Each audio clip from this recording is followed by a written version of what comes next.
Sa ngalan ng Ama at ng Anak at ng Espiritu Santo, Amen. ang pagpapahala ng ating Panginoong Hesus Kristo, ang pag-ibig ng Diyos Ama, at ang makikipagkaisa ng Espiritu Santo, naway sumainyong lahat. At sumaiyo rin. Ngayon po ay pinagdiriwang natin ang kapistahan ng luklukan ni Apostol San Pedro. Mga kapatid, tinipon tayo bilang mga kaanib na angkan ng Diyos, kaya dumulog tayo sa maawaing Panginoong nagpapatawad ng lubos. Sinugong tagapagpagaling sa mga nagsisisi, Panginoon, kaawaan mo kami. Panginoon, kaawaan mo kami. Dumating na tagapag-anyayang mga makasalanay magsisi, Kristo, kaawaan mo kami. Kristo, kaawaan mo kami. Nakaluklok ka sa kanan ng Diyos Ama para ipamagitan kami. Panginoon, kaawaan mo kami. Panginoon, kaawaan mo kami. Kaawaan tayo na makapangyarihang Diyos. Patawarin tayo sa ating mga kasalanan at patnubayan tayo sa buhay na walang hanggan. Amen.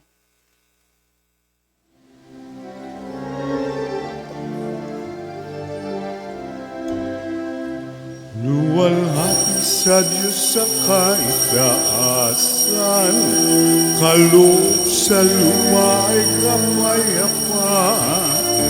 Pinupuri ka at ipinagdarangal, sinasamba ka dakin sa dakila mong kalwalhatian. Panginoon naming Diyos sa ng langit, amang makapangyarihan, Panginoong Jesucristo, tunglanak ng Diyos, kordero ng Ama. Ikaw nag-aalis ng mga kasalanan ng sanlibutan. Tanggapin mo ang aming kahilingan, ikaw na naluluklok sa kanan ng Ama. Maawa ka sa amin, ikaw lamang ang banal, Panginoong Jesucristo, kasama ng Espiritu, sa luwalhati ng Ama. Amen, Amen, Amen.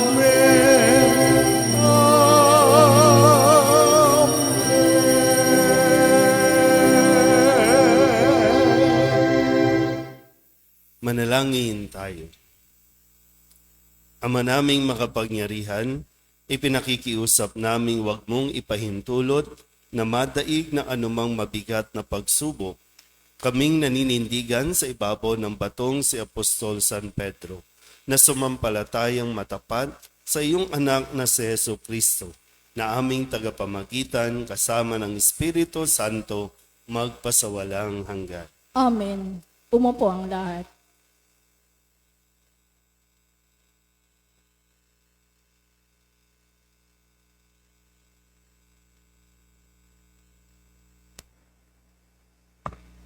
Pagbasa mula sa unang sulat ni Apostol San Pedro. Mga pinakamamahal, sa matatandang namamahala sa inyo, nananawagan ako bilang isa ring matandang tulad ninyo. Nasaksihan ko ang paghihirap ni Kristo at makakahati naman ako sa karangalang nalalapit ng ipahayag. Ipinamamanig kong alagaan ninyo ang kawang ipinagkatiwala sa inyo ng Diyos. Pamahalaan ninyo ito ng maluwag sa loob, hindi napipilitan lamang, sapagkat iyan ang ibig ng Diyos. Gampanan ninyo ang inyong tungkulin, hindi dahil sa masakim na paghahangad ng pansariling kapakinabangan, kundi sa katuwaang maglingkod, hindi bilang Panginoon ng inyong mga nasasakupan, kundi bilang uliran ng inyong mga kawan. At pagparito ng Pangulong Pastol, ay tatanggap kayo ng maningning na koronang di kukupas kailanman. Ang salita ng Diyos. Salamat sa Diyos. Salmong tugunan ang atin pong itutugon. Pastol ko'y Panginoong Diyos, hindi ako magdaraho. Tayo pong lahat. Pastol ko'y Panginoong Diyos, hindi ako magdaraho. Panginooy aking pastol, hindi ako magkukulang. Ako'y pinahihimlay sa mainam na pastulan, at inaakay niya ako sa tahimik na batisan. Binibigyan niya ako niyong bagong kalakasan.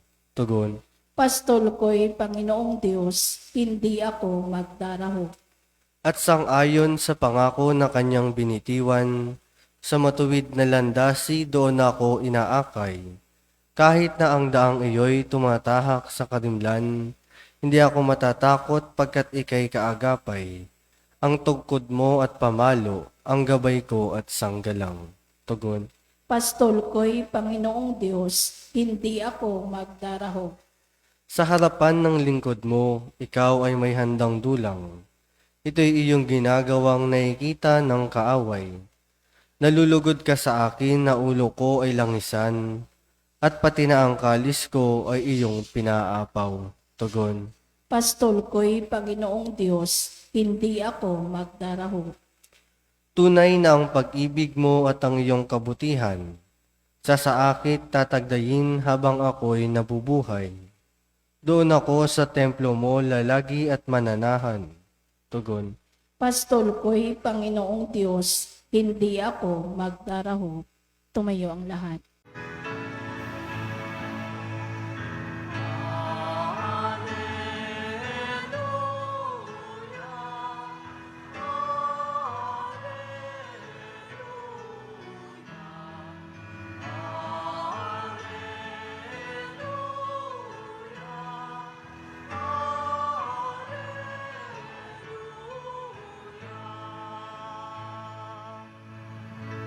Sa daigdig ay laganap,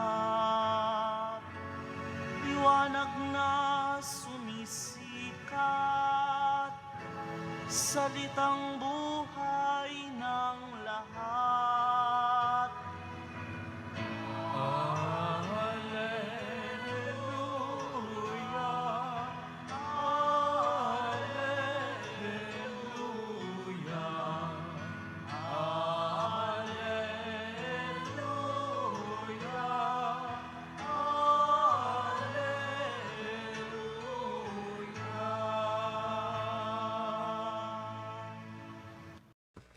Sumainyo ang Panginoon. At sumaiyo rin. Ang mabuting balita ng Panginoon ayon kay San Mateo. Papuri sa iyo, Panginoon.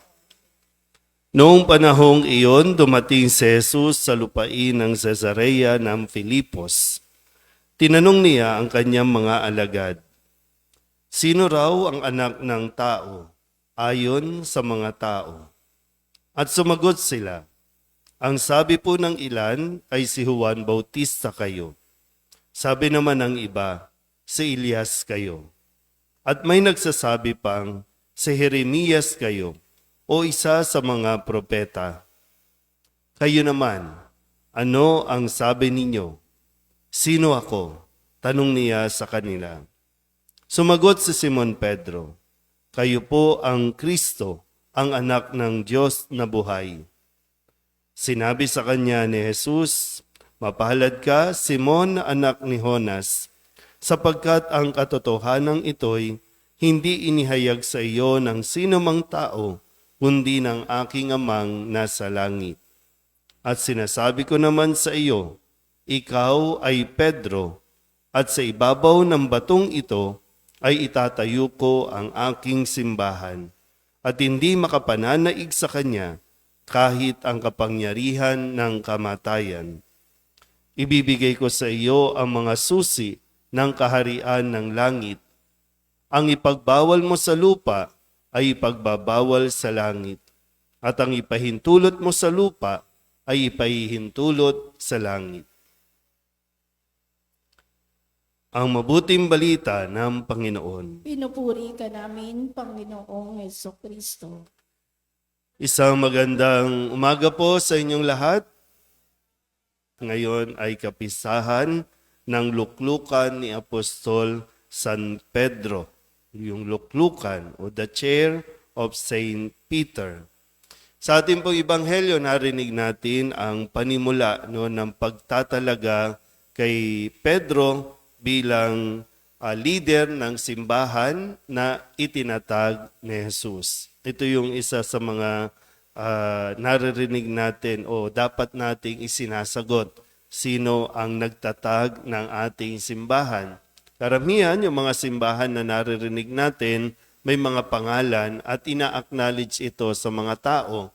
Pero sa atin, malinaw na bagamat ibinigay kay Pedro ang susi, ibinigay kay Pedro ang pamamahala sa simbahan, pero hindi si Pedro, hindi ang tao ang nagtatag ng ating simbahan, kundi si Jesus. Malinaw po ba? Yan. Kaya pag tinanong, sino ang nagtatag ng simbahang Katolika? No, itong ating ngayon na kung saan tayo kaanib. So, walang iba kundi si Jesus.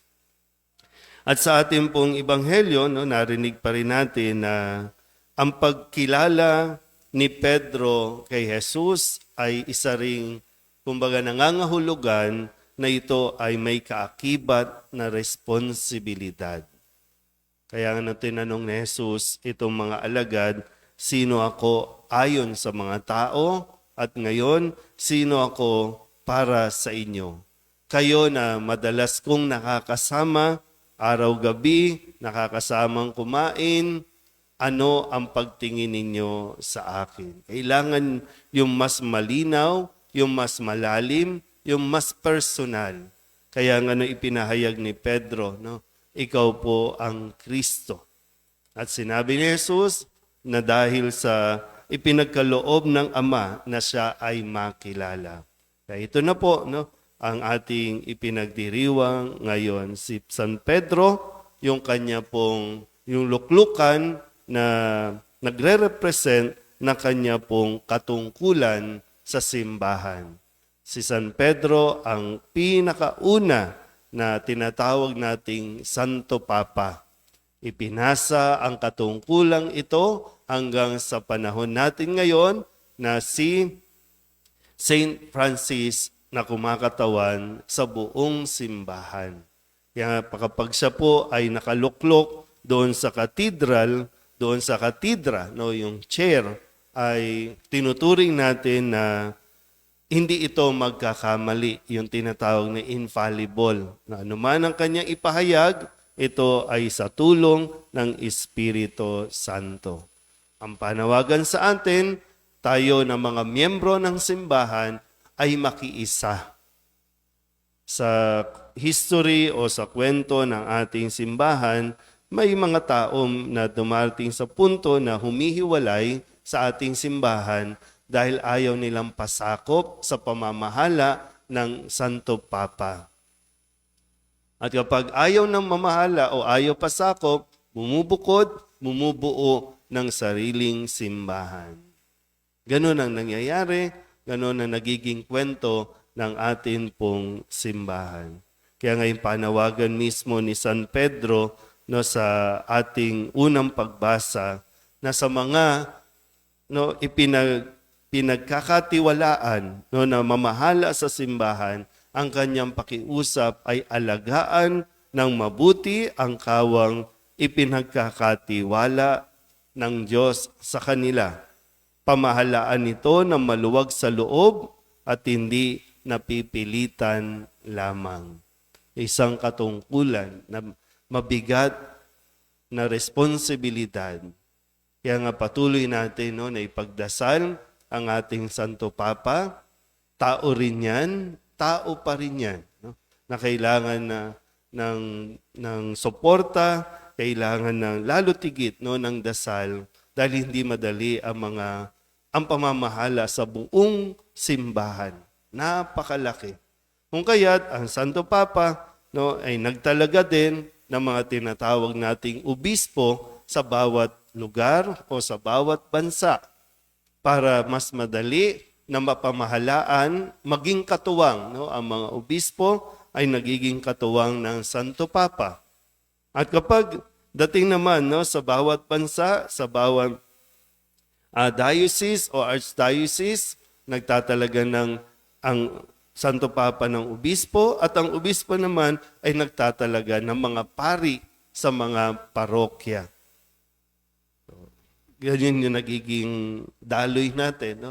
Pero ang bawat isa, ang bawat simbahan ay kaisa ng simbahang pinamamahalaan o kung nasaan ang Santo Papa. Kaya kapag may sinabi o mayroong binitawan, ipinadalang mga sulat, ito ay kailangan natin na suportahan at tanggapin. Hindi po pwedeng pipiliin lang natin kung ano yung sinabi o kaya naman magre-rebelde tayo kapag sa tingin natin ay salungat o ayaw nating sumunod dito. So may authority na ipinagkaloob sa Santo Papa at ang otoridad na ito ay galing pa kay Jesus. Ganon tayo pinag-iisa at ganon tayo nananatiling iisang simbahang Katolika na nakaugat pa sa mga apostol. Kaya patuloy natin nawa na ipagdasal ang simbahan. Pagdasal niyo po pagdasal natin ang mga tao na itinalaga sa bawat simbahan. At nawa, maihatid namin bilang mga pari ang mensahe, lalo tigit ang mukha ni Kristo na nagpapahayag ng kanyang pag-ibig at awa sa lahat. Amen?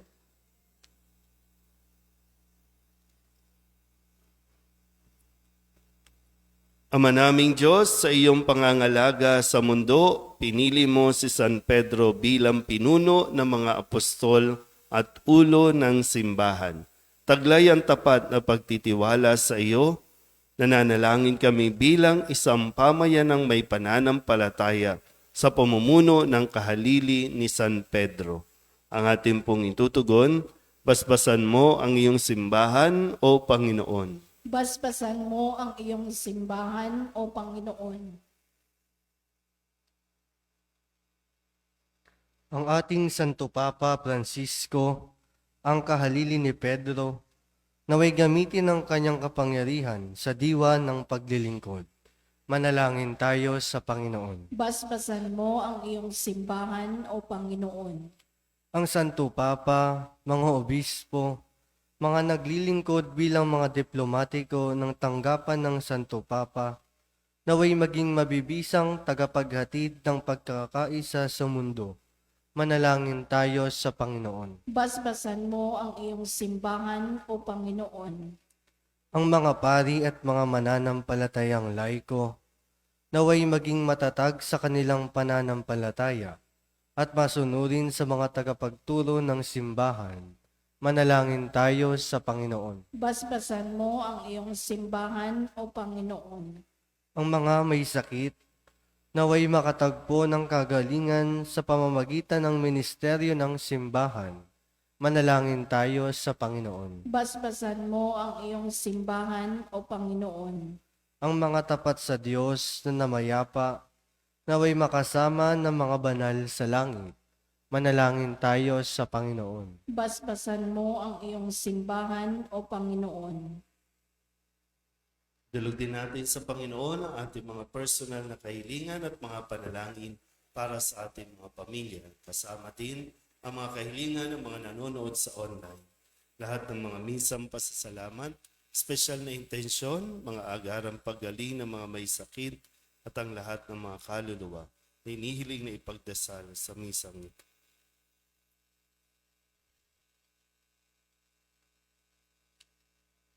Ang lahat ng ito inihiling namin sa ngalan ni Kristong aming Panginoon. Amen. Umupo ang lahat.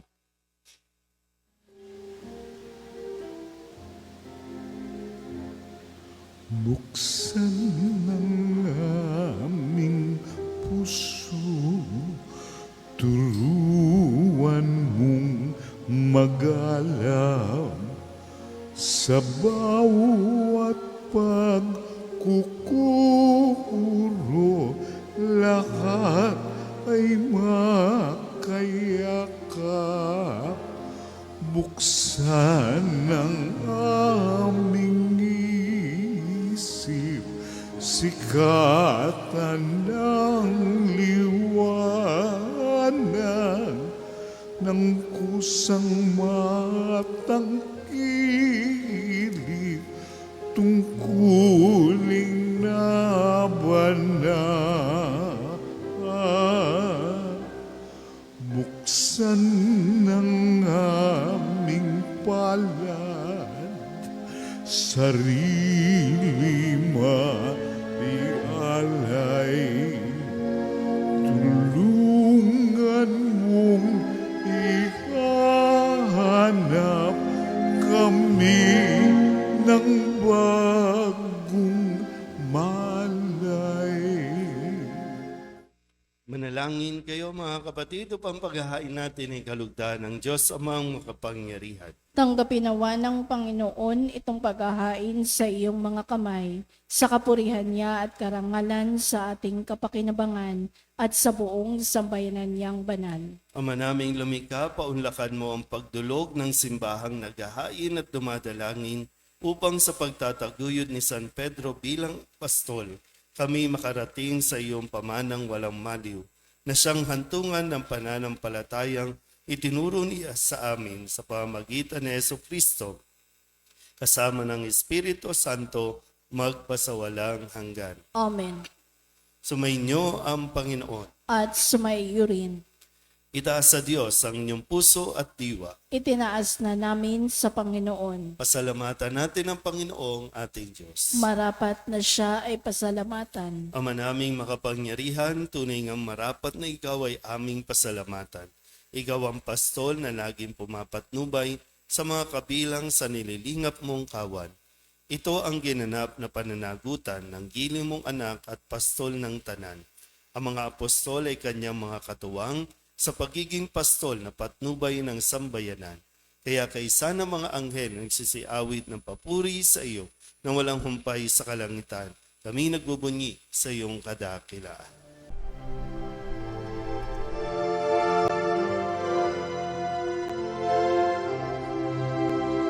Santo, Santo, Santo, Panginoong Diyos makapangyarihan, napupuno ang langit at lupa ng kalwalhatian mo.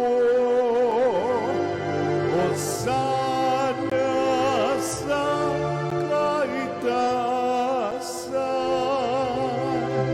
pinagpalang na paririto sa ngalan ng Panginoon.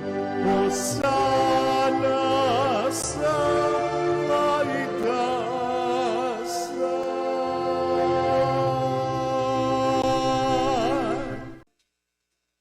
Ama naming banal, ikaw ang bukal ng tanang kabanalan. Kaya't sa pamamagitan ng iyong Espiritu, gawin mong banal ang kaloob na ito upang para sa aming maging katawan at dugo ng aming Panginoong Hesu Kristo.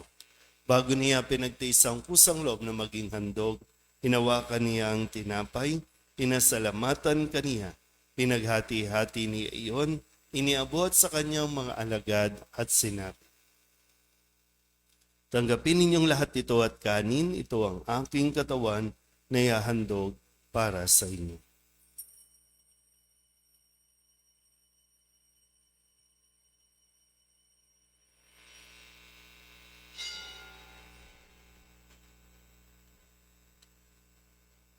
Ngayon din naman nang matapos ang hapunan, hinawakan niya ang kalis, muli kaniyang pinasalamatan. Iniabot niya ang kalis sa kanyang mga alagad at sinabi, "Tanggapin ninyong lahat ito at inumin. Ito ang kalis ng aking dugo, ng bago at walang hanggang tipan. Ang aking dugo na ibubuhos para sa inyo at para sa lahat, sa ikapagpapatawad ng mga kasalanan. Gawin ninyo ito sa pag-alaala sa akin."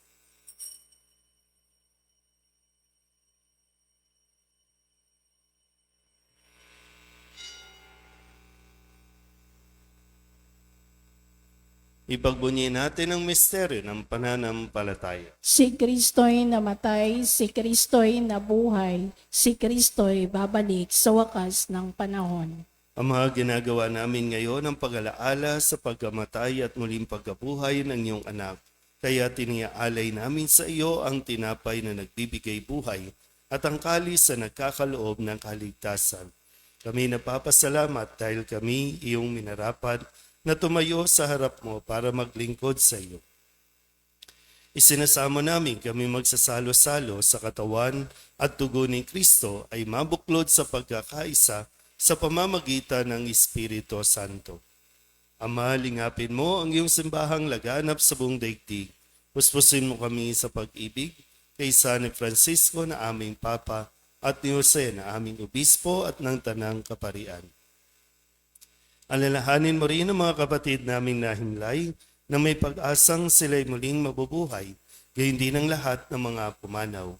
Kawaan mo sila at patuloyin sa iyong kaliwanagan. Kawaan mo at pagindapating kaming lahat na makasalo sa iyong buhay na walang wakas.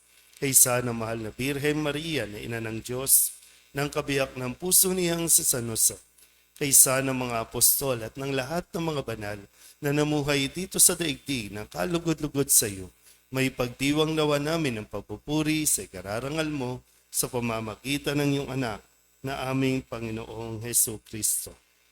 Sa pamamagitan ni Kristo, kasama niya at sa Kanya, ang lahat ng parangal at papuri ay sa iyo, Diyos amang makapangyarihan, kasama ng Espiritu Santo, magpasawalang hanggan. Amen. Amen. Amen.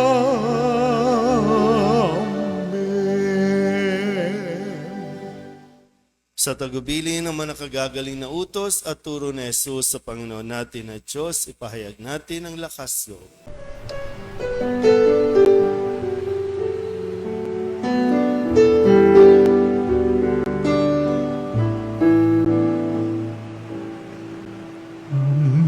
Namin sumasalang ka, sambahin ang ngalan mo, mapasamin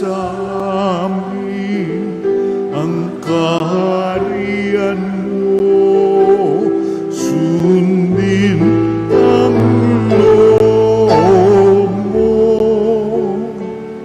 dito sa lupa para nang sa langit.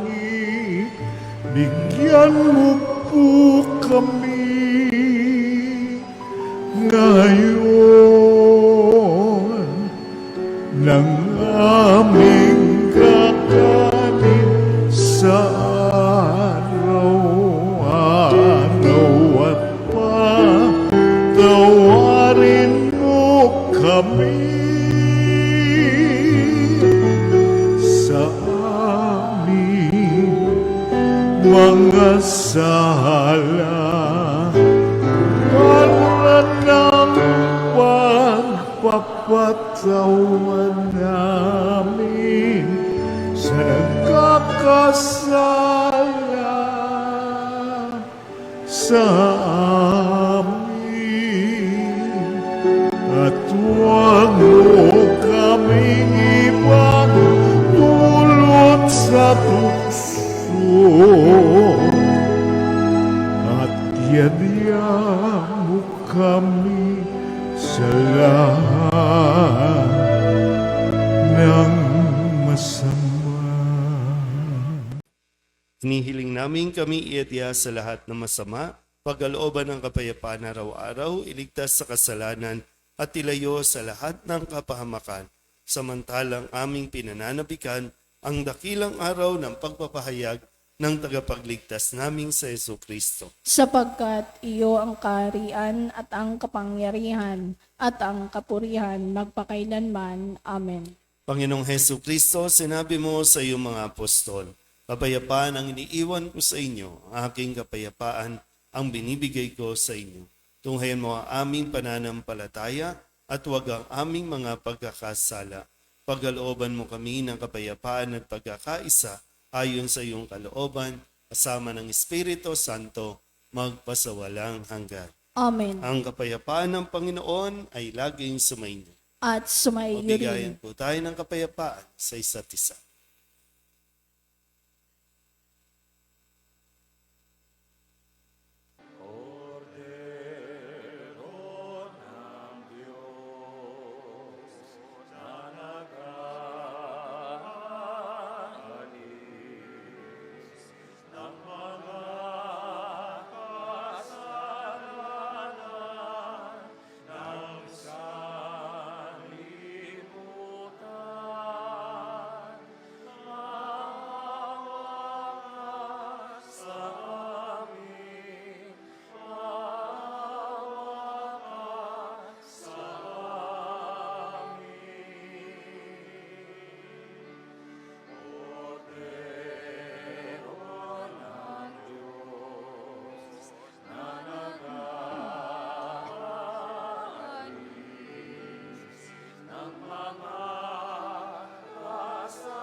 Ito ang kordero ng Diyos. Ito ang nag-aalis ng kasalanan ng sanlibutan.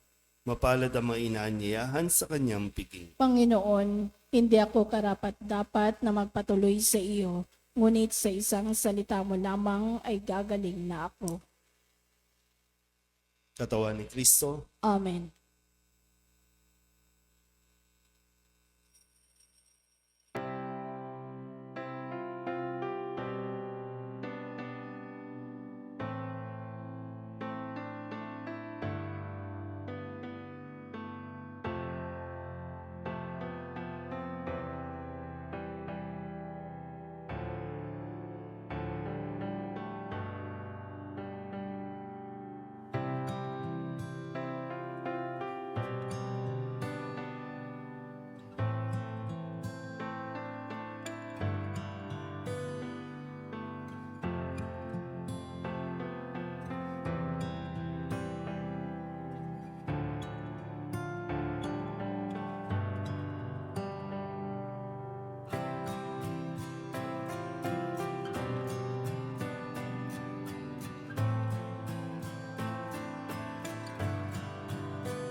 Manalangin tayo. Ama namin mapagmahal, sa pagdiriwang naming ito ng kapistahan ni Apostol San Pedro, kami nakinabang sa katawan at dugo ni Kristo. Ang ginanap naming pakikipagpalitang handog sa iyo ngayon ay maging panandang naglalahad nawa ng pagkakaisa at kapayapaan sa pamamagitan ni Jesucristo kasama ng Espiritu Santo magpasawalang hanggan. Amen. Sumainyo ang Panginoon. At sumaiyo rin. At pagpalain kayo ng makapangyarihang Diyos, Ama at Anak at Espiritu Santo. Amen. Tapos na ang banal na misa, humayo tayo sa kapayapaan ni Kristo. Salamat sa Diyos. Magandang umaga po.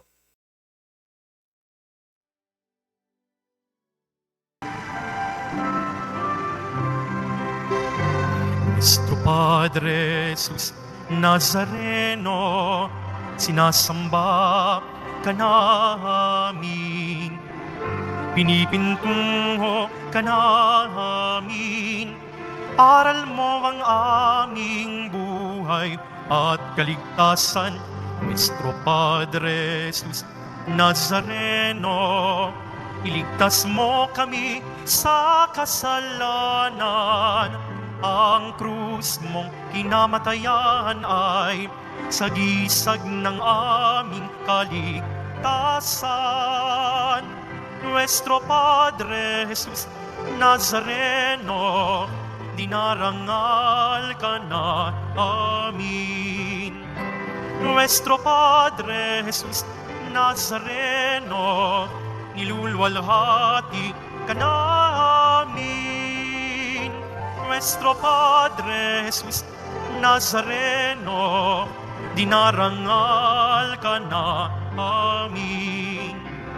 Nuestro Padre Jesus Nazareno, nilulwalhati ka namin.